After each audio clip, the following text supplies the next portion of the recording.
All right. Hopefully everyone can see me. Looks like there might be a little bit of a delay. Let me wait a second here.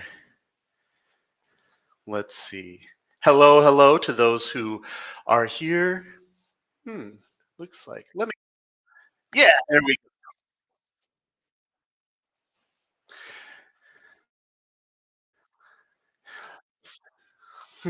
Sorry, guys. There's a little bit of a delay on my end. I think things are moving a little slow here in Shanghai, but let's get started. Welcome, welcome, everyone.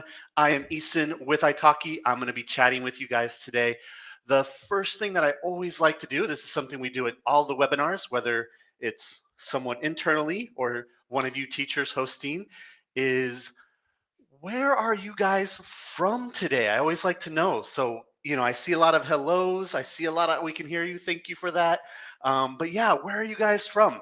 I always like to hear where people are, where they're coming from. I see, oh, hello from Germany. Nice. Excellent. Things like that. We always love to see. Obviously, we're going to have teachers from all over the world here today.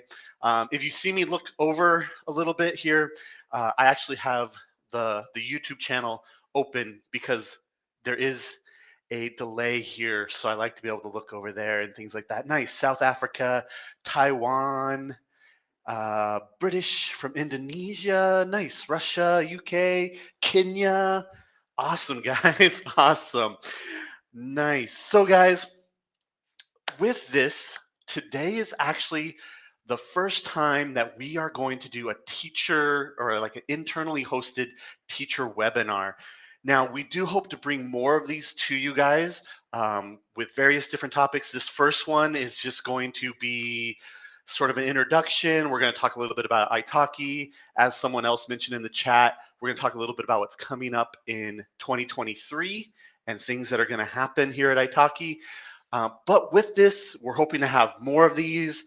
We've been talking to like the marketing folks and some of our other folks in the office and like, hey, can we collaborate, bring teachers more tips from italki, more ideas about marketing and about performance and histories of italki. And I'd love to get we'll talk a little bit about it, but I'd love to get some of the founders in here and be able to interview them with you guys present and stuff like that. So hopefully that all happens. We're going to see how this one goes and we're going to go from there.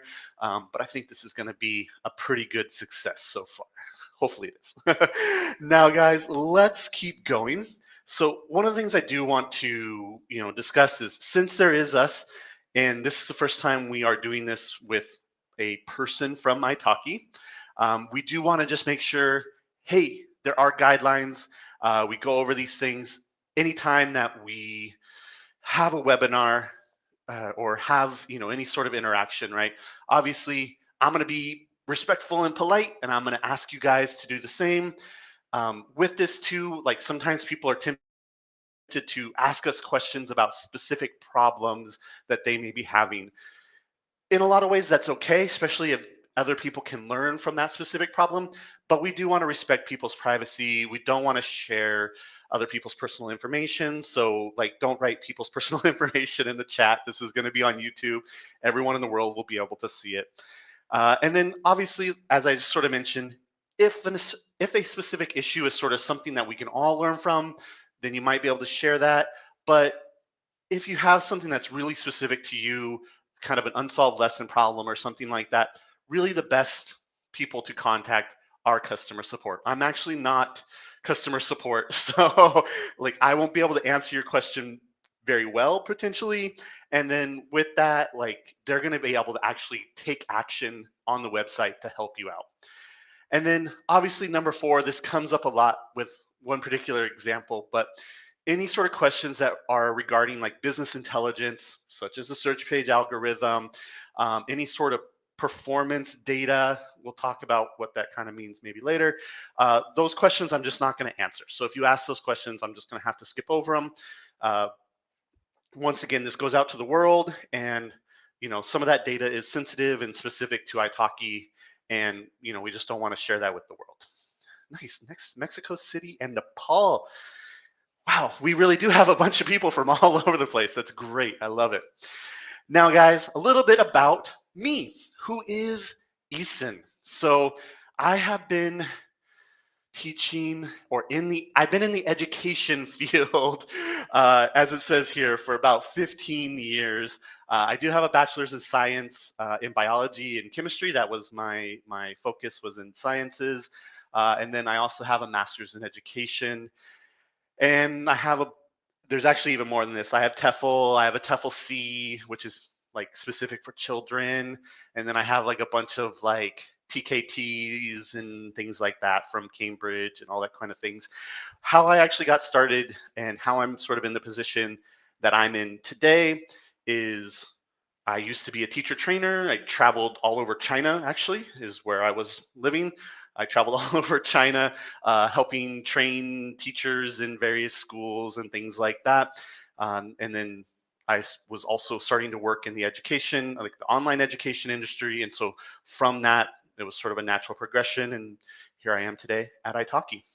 I also have, with that, a lot of, as it says here, I have a lot of experience with project management, product management, supplier operations management, which is kind of what I do at italki. All right, guys. Now, I saw the $1,000,000 question. I believe it was Walter who helped me answer it earlier. Shout out to Walter there. But this is what we're going to talk about today. We've already kind of started talking about it a little bit, but I want to cover where has italki been and where have we been and give you guys a little bit of the history of italki. I'm going to talk about where we are now, things that have been going on in the recent year or so and how that's been affecting italki. And then also as that kind of goes out, like where are we going? What are sort of some plans that we have for 2023 and potentially beyond? And what do we sort of see italki evolving into later? Now, obviously, with that, I will try to save some time today to answer some questions, do a little Q&A. Hopefully we have plenty of time for that. One of the reasons why I'm going to try to go through this stuff pretty quickly. I do have a tendency, though, to talk a lot. It's both a curse and a blessing, but we should hopefully get through this stuff okay. Now, a lot of people don't actually know this, and so I want to make sure that everyone's sort of clear on this. It's like, how did italki get started? A lot of people think like italki is just a Chinese company that, like there are lots of online education, or there were lots of online education companies in China before the double reduction policy. And a lot of people sort of lump us in with those. But actually, italki was started by both an American and a Chinese entrepreneur. Kevin and Yang Yue were their names. They wanted to help people learn a language, like it says here. They had this idea, like, hey, this is back in 2007. So 2007. They were like, yeah, let's get on the internet and let's like match people up, and they can help each other learn languages and things like that. And then that's how this idea got started. And from there, it sort of blossomed into what we talk about italki. And I'll go into a little bit more detail, the history and some of those milestones. But one thing that I always like to make kind of clear up front when I talk to teachers, when I talk to investors and things like this as well, like italki really is a multinational team. This picture here, I always like to share. This is 2 years ago now, I guess it's been. Um, and this is part of the team from back then, right? There's, as you can see, a whole host of different people. I think, as it says here, I think what we speak about 20 languages in, collectively. Now, obviously, because we're multinational, like in the office, most of us just communicate in English as a sort of that international language. But we have people from Italy, we have people from Germany, we have people from Russia, we have people from China, obviously, we have people from America, from the US as well here. So all told, I think we speak about 20 different languages. I myself speak four. It helps around here sometimes. And then it's important to note too, and this is something that we always kind of try to remind people, is like we're a Hong Kong company, and we have main offices here in Shanghai, which is where I'm at. We also have a nice office in Madrid, Spain. And even beyond that, those are where most of our team are focused. But we have people who are working remote and things like that all over the world. So it's really a global company for sure. Cool. Now, guys, this is something that I think is important to share. And I think it's important to share because it's what helps us and what guides us in making decisions. And so it helps, hopefully, you guys understand where we're coming from when we start to make decisions. Part of that is our mission.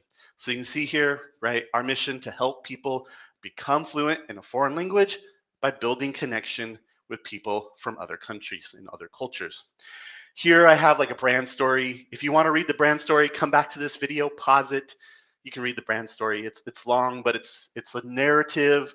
Like, how do we envision our users? You know, how do we envision these people who are trying to come to italki and use it? Okay. This is probably part of one of our key sort of foundational ideas is our values. This is what drives, like I said, this is what drives our decisions. You know, these are the values that everyone at italki sort of agrees to. This is where we try to make, like I said, decisions based as a company and also as an individual. For me, myself, I will say my favorite one is number 2, learn and grow. But I also want to kind of get you guys involved, and I want to ask you guys, looking at these, which ones are your favorite? Write in the chat. Let me know, like, is there anything here that stands out? And if not, like, what are some of the things that you sort of hold that help you sort of decide these kind of values and stuff like that? So to that, you know, like I said, for me, this is really important. Especially like my personal thing is like learn and grow. I'm constantly learning languages. Some of you, like I don't know if my italki teachers are here, but you know, some people, you know, might recognize me from class.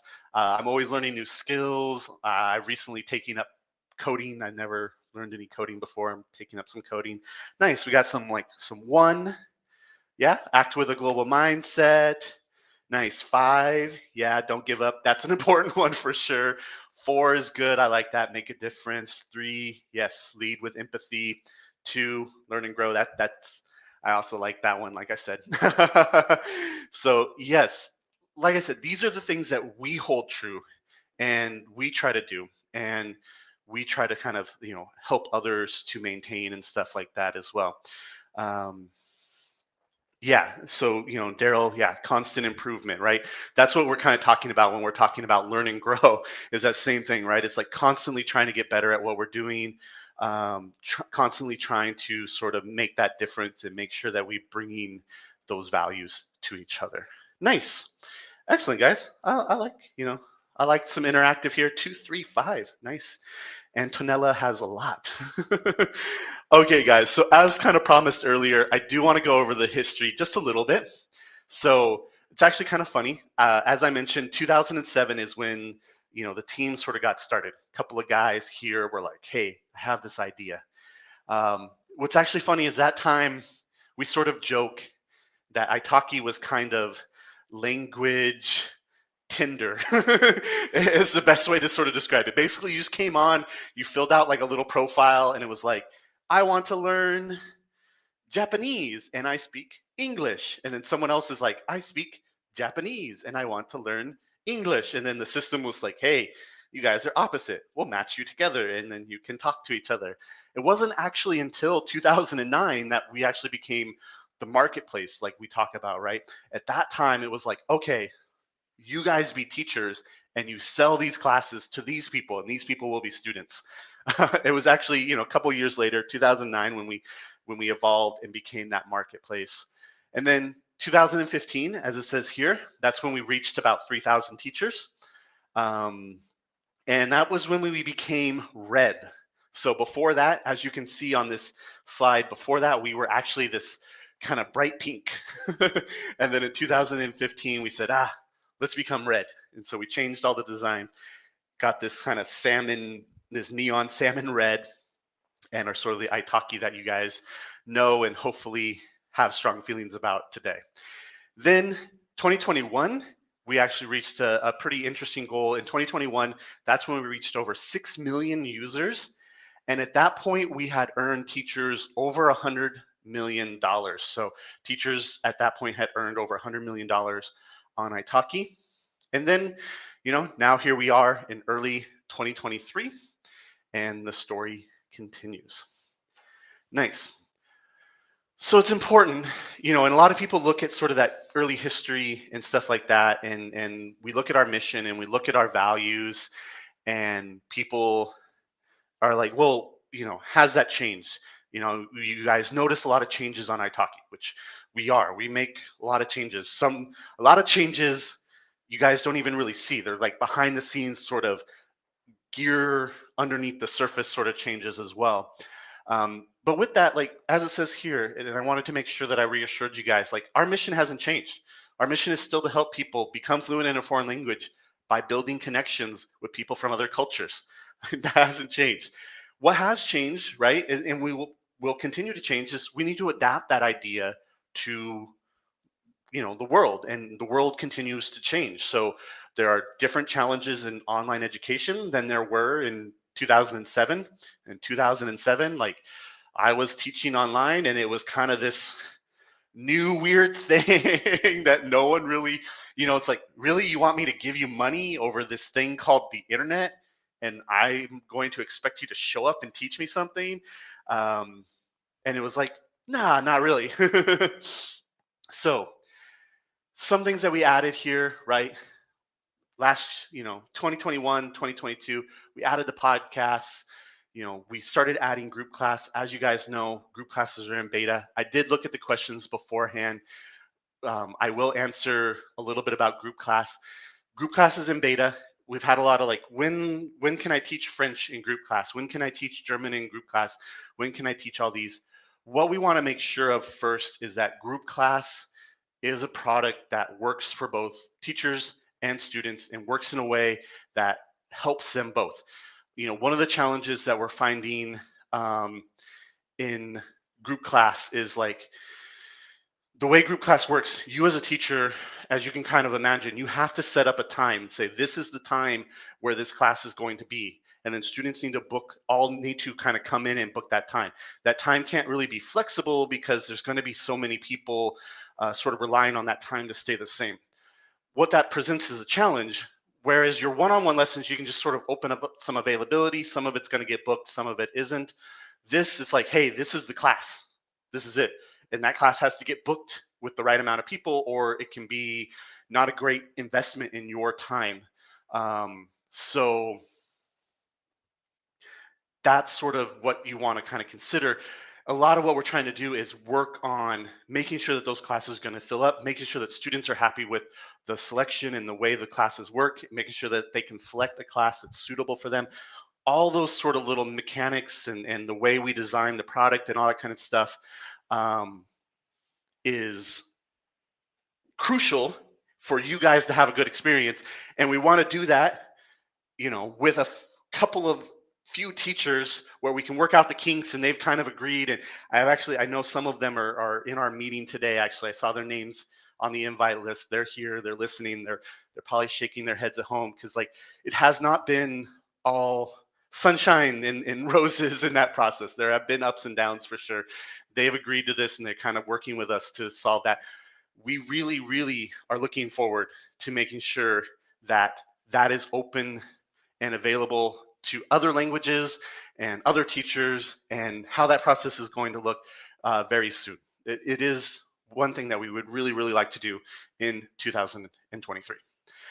Now, obviously, I put these here, and people were like, why do you want to talk about that?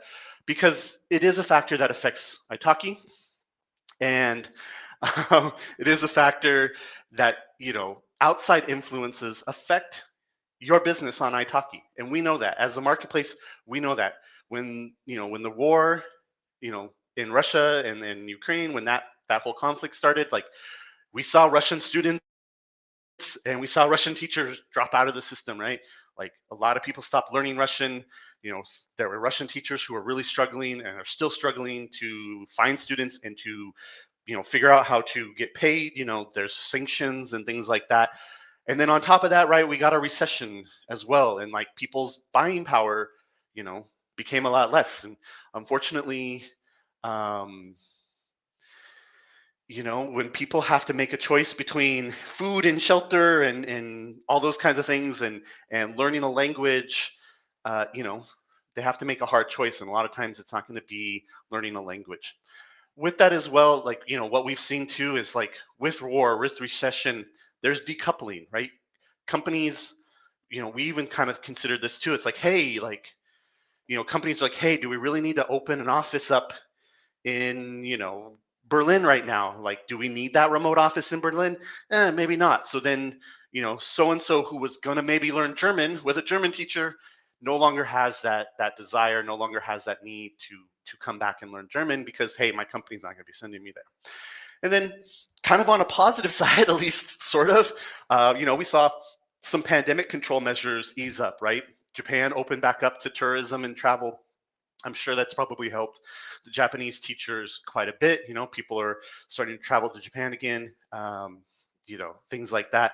And then, China is also seen an opening up, at least as far as pandemic measures. Tourism is still a little shaky, but that's also kind of helping those markets as well. So the more connected, this is going back to our mission, right? Building connections. The more connected people are, the more they're going to want to learn those languages. The more they're going to be coming to italki to do that.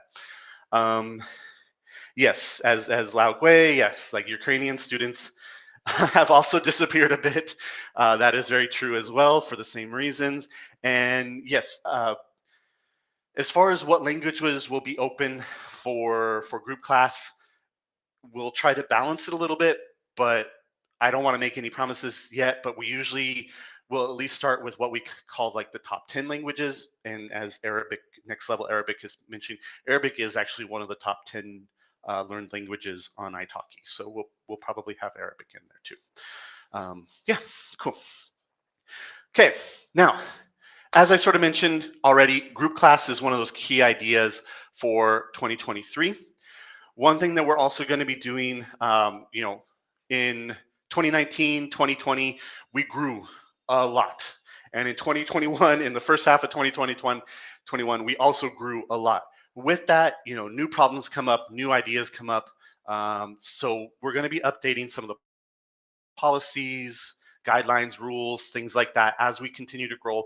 New rules have to kind of be put into effect to make sure that everyone's sort of balancing things out right now, right?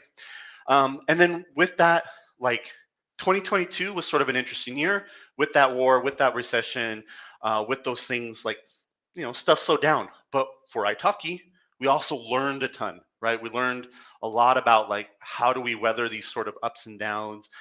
So we have a lot of new ideas. The marketing team has a ton of new ideas and things like that that they're trying out. I won't say a number, but like I will say January was a was a pretty good month for italki. We're all pretty positive like this year is going to go really well. January saw a lot of good numbers and things like that happen for sure. And then, as I kind of mentioned in this upper corner, we're going to be focusing a bit on tools, but not in the same way that we did in the past. So in the past, tools were a lot about like extra things we were kind of trying out, like, hey, podcasts and quizzes and vocabulary and stuff like that. And those are great, and those can help students, and they can help teachers, and they can be a place for you guys to store content and be able to use content and things like that for sure. But a lot of our tools this year are going to be focused on strengthening that one-on-one and that group class experience. So you can see here, like if you've been over to the forum, we're talking about the learning plans right now. So, we're trying to kind of develop these plans to help teachers and students get on the same sort of page and to move forward together. We're going to be redesigning a lot of the stuff around the trial classes. We're also going to be doing a lot of stuff to help you guys better with your um, business management. So, we're talking about like, what data we can share with teachers, how would they use that data? How can they, take action and things like that? A lot of times, to no one's fault really, but sometimes we get people who are like, hey, why aren't you giving? And it's like, well, italki is a marketplace. I bring students to the door, but whether they purchase you or they purchase someone else, like that's sort of like something that a marketplace does, right? Like we don't tell them like, hey, you need to book with, I hope there's not a gym. Sorry if there's a gym. Hey, you need to book with Jim. Like I can't tell them that, right? I can say, hey, come in. We have teachers, and here are some of them, and then there's Jim and things like that, right? So we're going to be working on though trying to help you guys figure out how you can attract those guys better. Once they're in italki, what do you need to do to make sure that they're coming and looking at your profile and things like that? So uh, I will come to some of these questions too. By the way, I'm keeping an eye on them. I'm just going to finish up because we're right here anyway. So guys, it is going to be our Q&A time. We got about give us about 15 minutes to do our Q&A, which is what I was kind of hoping for too. Now, as I kind of mentioned, right, there are some guidelines. So rule one, obviously, be respectful, be polite. Community guidelines are still in place here, okay? Rule two, as I said, don't share anyone's private information, including yours. You don't want your private information all over the internet, trust me. And then rule three, if you have a specific issue or unsolved kind of problem, contact customer support. This is a webinar. It's going to be on the internet for a really long time. You don't want your problem out there forever. And then rule four, obviously, any questions, like I said, regarding business intelligence, like the search page algorithm, like performance data numbers and things like that, I'm going to skip over, okay? So let's see. Is it possible to withdraw credits from a student account? If you're talking about like pull credits from your student account to your teacher account, it is not possible to do that. That's actually like, it's, yeah, I can say that. It's an anti-fraud sort of thing. Like it just helps with like the fraud team and stuff. They're like, hey, if this doesn't go this way, um, it's easier to track those kinds of things. Yeah, it's kind of complicated, but that's one of the sort of reason-ish things. Is it possible to become a Spanish teacher now? Because I've heard that it's closed. It is actually closed. So the top 11 languages for teacher application have been closed for a while now. Um, Part of that is we brought in a lot of teachers throughout 2021, and some other things happened globally, and it was like, okay, we need to slow down the amount of teachers kind of coming in, so we kind of closed those languages back up, let them recalibrate, and then eventually, here actually pretty soon they'll probably start opening back up a little bit. No, save class conversation here every 6 months, so I always choose Skype or WeChat if I can. Yes. Yes. So the italki messaging has like a 6-month limit. That's actually has other people have brought that up before. It has to do with storage and prices of storage and things like that. We have 6 million users and they're all talking to each other, and a chat function is not our main feature. So we're like, do we really like need to be like saving that much? I personally actually with my teachers I use Skype a lot, and I kind of agree. And that's what Skype's for. It's a communication tool for sure. So will group classes be available only for professional teachers? We won't actually do that. So Tamara, by the way, guys, I'm not popping these up on the screen like we normally do because I'm trying to talk and manage everything at the same time. Here, I can probably pop this. It won't. It will be open to community tutors as well, but similar. What we're thinking is similar to one-on-one. Community tutors just won't have all the categories. Like currently, the group class teachers can have test classes and test prep classes and things like that. So community tutors will probably be limited to conversation and general categories as well when we open it up. Cool. Oh, lots of questions. Sorry. Let me. Boom, boom, there's tomorrow. Yeah, so Rax, as I just said, we'll probably open it to many. When we're ready, we're going to open it to a lot of languages. Right now, we're testing with just a couple of languages that are kind of more popular. In fact, it's English and Spanish, which are the top two, and then Japanese, which is the top like Asiatic language. So we're kind of testing with those, and then when we're ready to open, it's going to be open for a lot of languages. So Carl, what does a renewal of a policy mean? I don't have an example in detail because we're still sort of working out what all the policies and things like that will be, but they will change. And we will try to our best to balance them between the interests, right?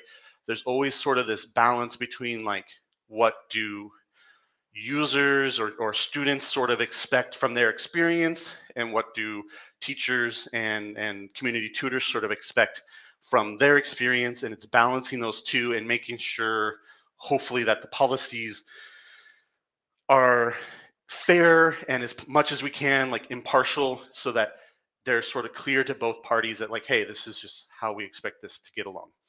um, do you have any advice to increase the number of students? So what I will say, Antonella, good question.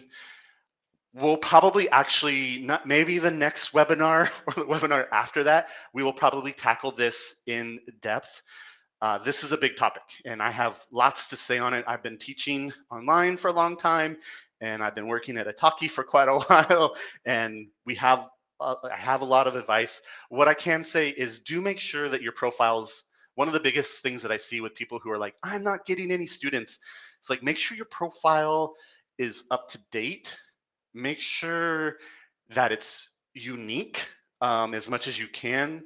And then make sure like everything's of a pretty good quality. A lot of times those are just sort of, I see people and it's like they have this grainy, like really old, kind of shaky profile video from whenever.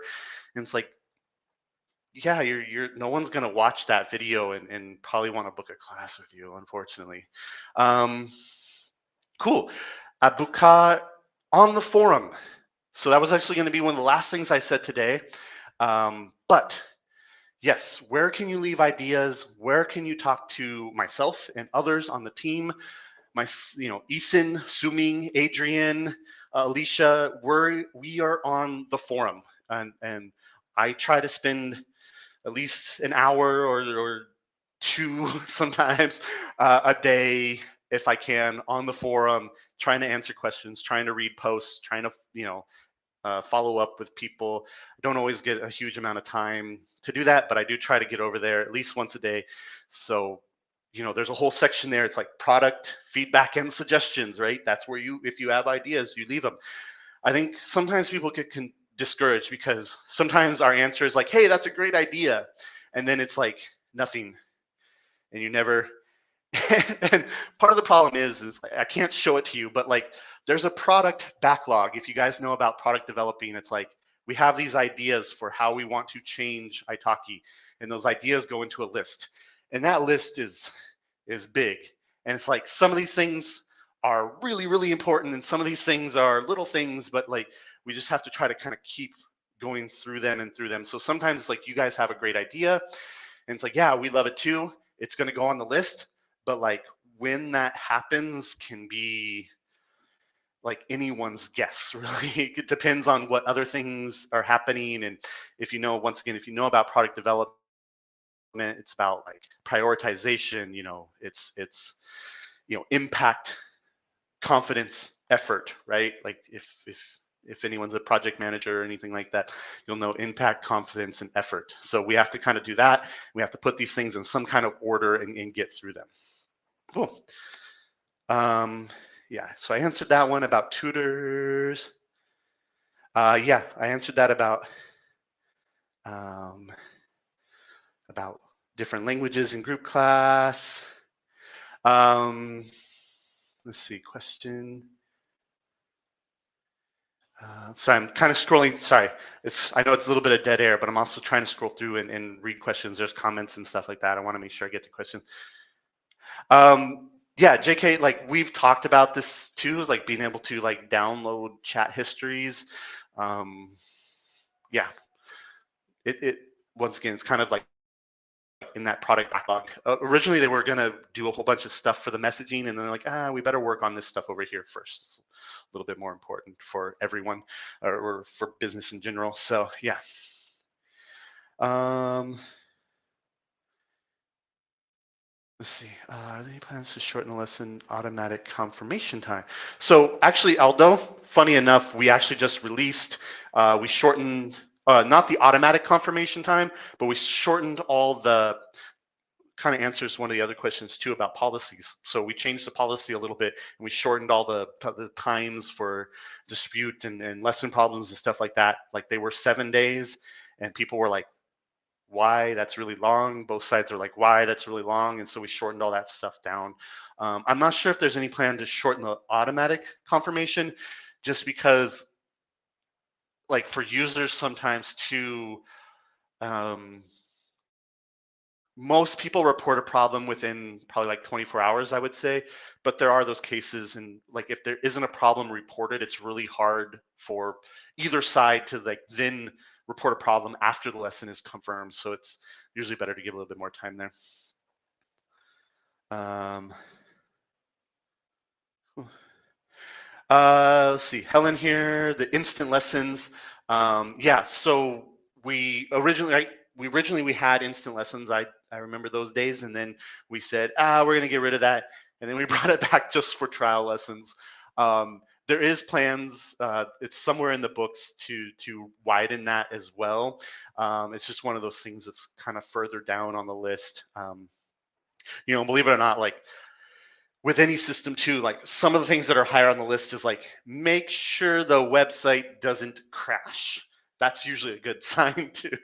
So some of those things do kind of get above the list. Cool, let's keep going. um, Nice. We'll go another few minutes, no worries. You're going to reduce the lesson length to 55 minutes, allows us to skip to the next class. So Giada, we usually leave this up to teachers to inform their students like, hey, it's a 60-minute time slot, but we're going to use 55 minutes of it. We have discussed before, like making this like the rule, like the class takes a 55-minute time slot. The problem is like some people like that and some people don't. There was actually a great conversation the other day on the forum, and someone was like, I think cancellations, and it was like, it should be like this.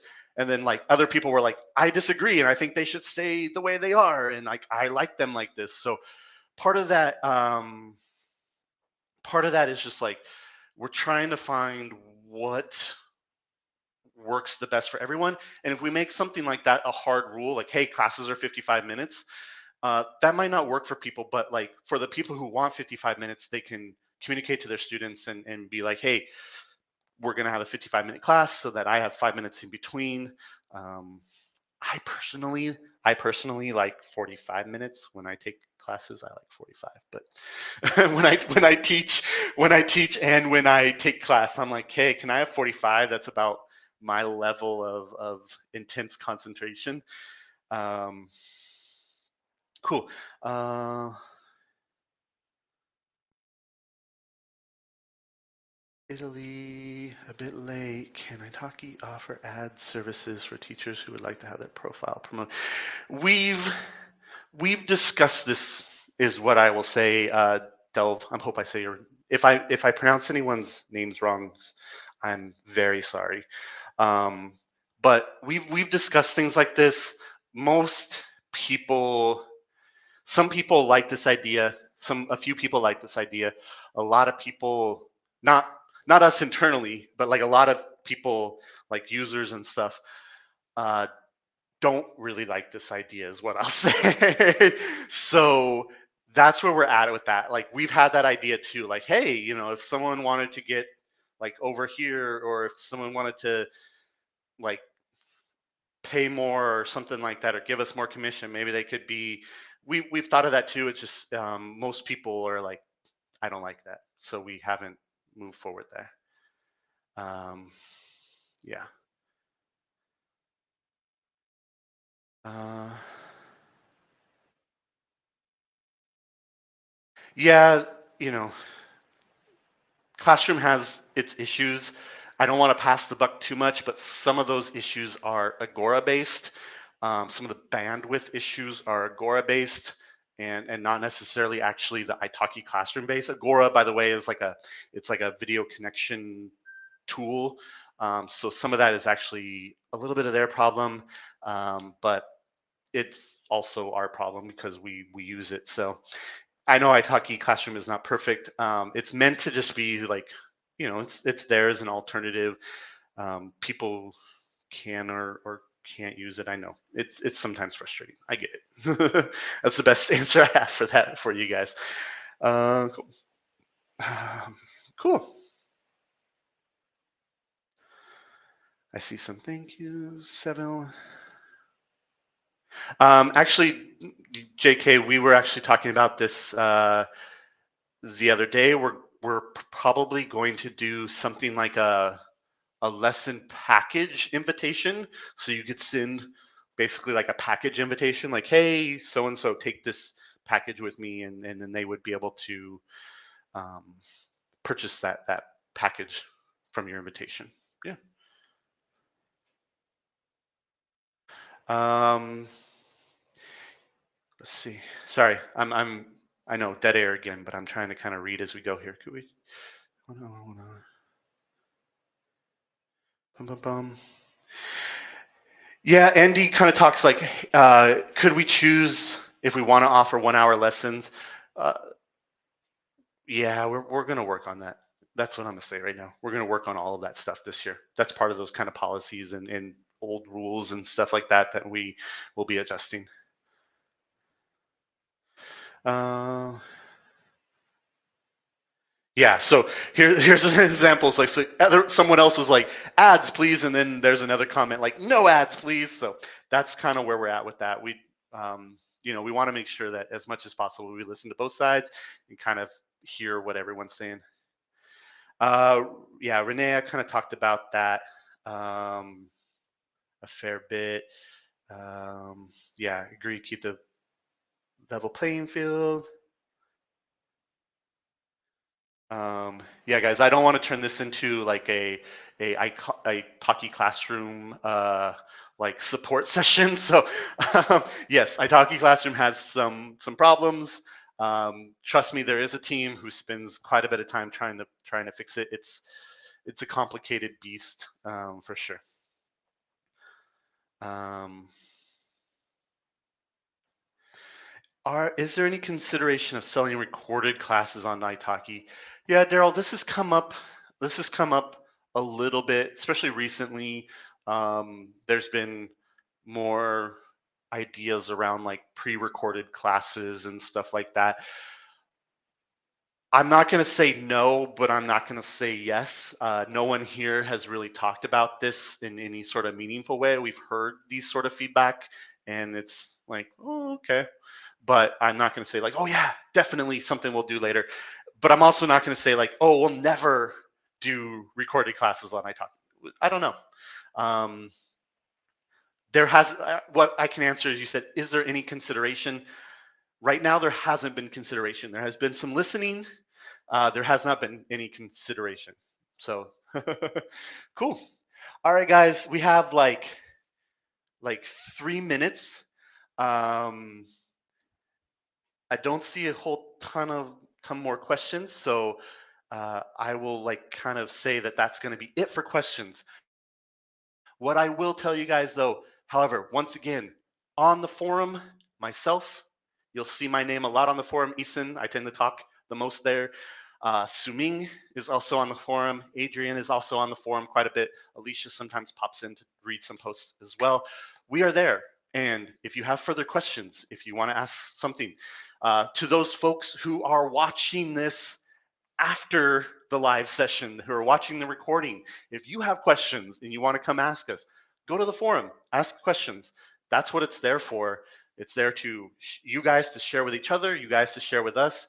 You know, we get all that feedback, we collect all that feedback, we pass it along to the product teams. We also, try to answer questions and try to engage and interact with you guys there as well. Okay. Um, so guys, I'm going to wrap it up today. I want to thank everyone for joining. I want to thank everyone for the awesome questions and the great interactions. Thank you guys. We look forward to the next one. As always, we always want to wish you guys happy teaching and having a fun, safe time on italki. Thank you guys so much, okay? Bye bye, guys.